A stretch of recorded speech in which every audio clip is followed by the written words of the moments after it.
Hi everybody, I'm Mike Young. I'm with Thunderbird Real Estate and I'm also a short sale expert. It wasn't what we started out to do, but that's kind of what the market has turned to recently. And I'm the last speaker before we open it up to questions again. And so I'm going to try to go through fairly quickly. Now in a short sale, there's two different sides to it. There's a real estate side, which I deal with, and there's a more of a financial side, which we have Natalie to deal with.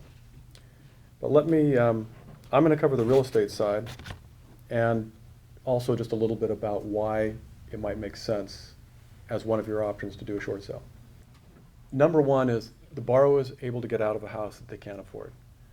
I mean, obviously, none of us would have originally bought a $400,000 house and gotten a $650,000 mortgage. That was not our intent.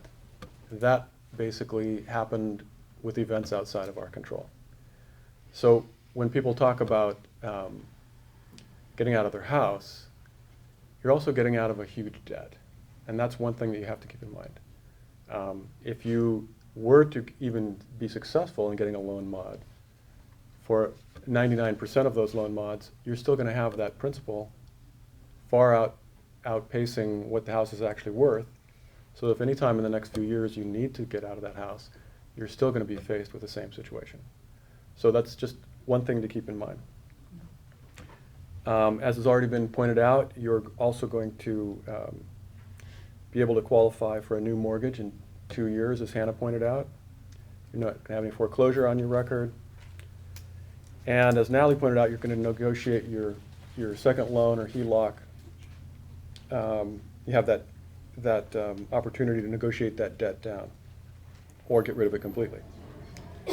So there's a reduction in debt and stress, and you get to move on with your life. The cons, as Bob was talking about, in certain situations, you're going to have a tax liability. You could also have, in certain situations, a bank pursuing you beyond taking your house for additional funds that you owe. So in many cases, you're going to be faced with that same situation in foreclosure, but that is something that you need to keep in mind and why it is really important to consult professional advice from a tax advisor and an attorney. If you do settle on a short sale as your strategy going forward, why does a real estate agent matter? The sad truth is that national average, only about 23% of these short sales are successful, meaning that the bank takes your offer, the buyers stay in place, and the whole thing comes to a conclusion.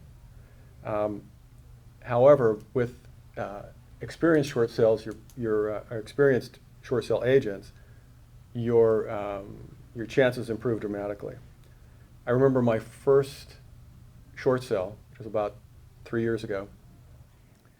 I stumbled through it myself. I called the bank and I went through the whole thing that I hear every day from other agents, which is, how come they don't call me back? I mean, I've been talking to them for months, and I just couldn't understand it, and I heard the same thing that you hear now. They've got 200 files on their desk.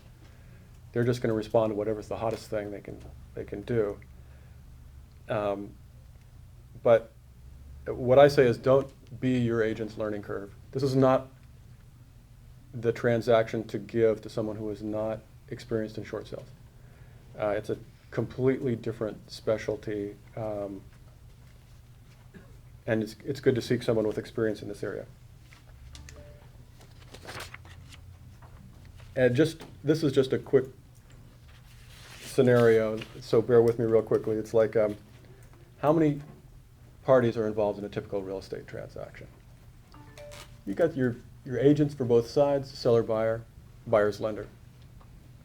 And that's pretty much it. Okay, how many in a short sale? It becomes infinitely more complicated. Here we are. We've got still got your agents, still got your buyer and seller, and we've also got both the short sale lenders, your first, your second. You've got the mortgage investors behind both of those people. You've got tax and legal advice for the seller. So you really have a whole host of people in there that you wouldn't normally have in a normal transaction. Which is why I am really thankful that I've got Natalie as my secret weapon, because she takes this whole side of it.